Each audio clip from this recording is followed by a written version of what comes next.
Selamat pagi, Assalamualaikum warahmatullahi wabarakatuh. Anak-anak sekalian, hari ini kita akan bicara tentang teori-teori perubahan sosial. Kalau di gambar itu ada orang pakai masker, mungkin kita bisa analisis nanti bagaimana situasi pandemi ini juga membawa pengaruh juga terhadap perubahan-perubahan sosial. Baik, kita fokus dulu pada teori yang akan kita bahas hari ini. Perhatikan slide pertama. Ini ada teori konflik. Jadi dalam teori konflik ini dikatakan bahwa perubahan sosial disebabkan oleh konflik yang ada dalam masyarakat. Karena konflik berlangsung terus-menerus, maka perubahan sosial pun akan juga terus berlangsung. Itu kata teori konflik. Ini ahlinya ada dua yang kita ingat, yaitu Karl Marx dan Ralph Dahrendorf. Mereka juga sepakat bahwa memang perubahan sosial itu terjadi karena adanya konflik di masyarakat. Gitu. Perhatikan gambar yang di bawah, itu ada konflik ya, gambar masyarakat berkonflik. Yang kanan juga ada konflik. Nah, kita kalau mau ambil contoh sih, bisa kita ingat bahwa dulu di Aceh itu terjadi konflik berkepanjangan antara pemerintah dan Gerakan Aceh Merdeka atau GAM. Dan akhirnya konflik itu menimbulkan perubahan sosial. Apa saja perubahan itu yang kita ingat? Itu kan terjadi diberikannya otonomi luas kepada Aceh, gitu ya. Kemudian ada pembagian hasil bumi yang lebih besar.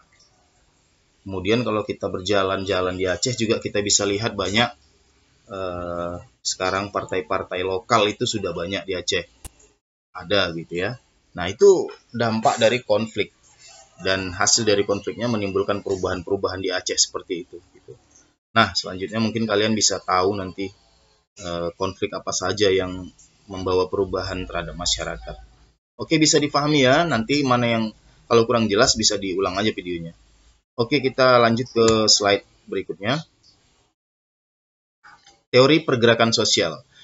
Teori ini mengatakan bahwa pergerakan sosial merupakan sumber dari perubahan sosial. Ketidakpuasan terhadap kondisi atau situasi tertentu yang ada dalam masyarakat ada kalanya menimbulkan pergerakan sosial, di mana sejumlah besar orang mengorganisasikan diri untuk memperjuangkan perubahan. Nah, dari teori ini kita sudah paham bahwa perubahan sosial itu memang bisa terjadi jika ada sebuah gerakan yang dilakukan oleh masyarakat. Sebabnya apa? Pasti ada. Pasti mungkin misalnya ada satu situasi atau kondisi tertentu yang masyarakat merasa tidak puas. Kemudian masyarakat mengumpulkan diri atau mengorganisasikan diri untuk melakukan sebuah gerakan secara bersama-sama. Dari hasil gerakan inilah nanti diharapkan terjadinya satu perubahan sosial. Itu gambarnya bisa kalian lihat tuh masyarakat bersama mahasiswa melakukan gerakan sama-sama. Yang kanan juga itu gerakan sosial juga. Targetnya apa? Ya perubahan. Terlepas dari gerakan itu gerakan damai atau gerakan yang ada anarkis-anarkisnya sedikit gitu ya. Terlepas dari itu, yang jelas ada sebuah pergerakan di situ. Nah, jadi pergerakan sosial inilah yang menjadi penyebab adanya perubahan sosial, kata teori ini. Kita lanjut ke slide berikutnya. Ada 4 tipe pergerakan sosial itu. Itu harus kita pahami satu-satu. Yang pertama, alternative movement. Nah, kalau alternative movement, gerakannya tujuannya untuk mengubah sebagian perilaku seseorang. Gitu. Jadi nggak secara keseluruhan individu. Jadi targetnya individu nih. Gerakan untuk merubah individu secara sebagian. Contoh, ada individu yang merokok. Jadi targetnya supaya dia jangan merokok lagi. Gitu. Kalaupun dia misalnya orang baik, tapi dia merokok. Yang ingin dirubah adalah kebiasaan merokoknya. Atau gambar kanan, minuman keras. Yang ingin dirubah dari seseorang adalah kebiasaan minuman kerasnya. Gitu. Itu alternative movement, tipe pergerakan sosial yang pertama. Kemudian yang kedua, redemptive movement. Kalau ini gerakannya untuk mengubah secara keseluruhan individu itu. Jadi nggak sebagian saja, tapi secara keseluruhan. Misalnya individu yang awalnya karakternya buruk mau dirubah jadi orang yang berkarakter baik. Jadi individu secara keseluruhan yang mau dirubah. Itu redemptive movement. Slide yang ketiga, perhatikan ini reformative movement. Reformative movement ini targetnya bukan individu lagi, tetapi masyarakat. Tapi sebagian saja. Perhatikan gambar yang di bawah sebelah kiri, itu ada gambar apa? Iya, gambar gay. Gambar gay ini hubungan sesama jenis. Ini kan hanya ada dia kan hanya bagian kecil saja dari masyarakat. Yang ingin dirubah itu ya bagian ini saja di masyarakat itu. Yang kanan ada equality, gambar perempuan dan laki-laki. Maksudnya ya perempuan menginginkan ada kesetaraan peran sosial di masyarakat. Jadi perannya nggak boleh di bawah laki-laki.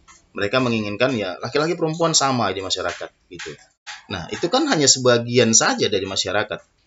Kan nggak semua masyarakat gay, nggak semua masyarakat menginginkan kesetaraan itu.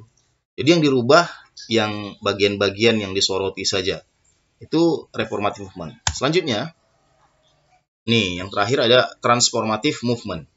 Ini gerakan untuk mengubah masyarakat secara menyeluruh. Jadi nggak sebagian, menyeluruh. Itu ada gambar PKI, gambar simbol PKI ya. Tujuan PKI kan waktu itu adalah untuk merubah seluruh masyarakat bangsa ini menjadi rakyat yang komunis, bangsa yang komunis. Jadi tidak ingin merubah sebagian kecil masyarakat saja untuk menjadi komunis, tidak. Targetnya ya seluruh. Itu. Jadi transformatif dimaksudkan adalah merubah masyarakat secara menyeluruh. Tuh gambar PKI contohnya. Oke, mungkin ada 4 saja tipe pergerakan sosial yang harus kita pahami. Kalau kurang jelas, diulang-ulang saja videonya boleh.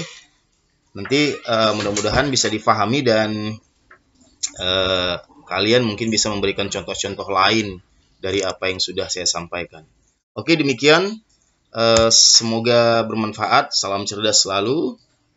Selamat pagi dan assalamualaikum.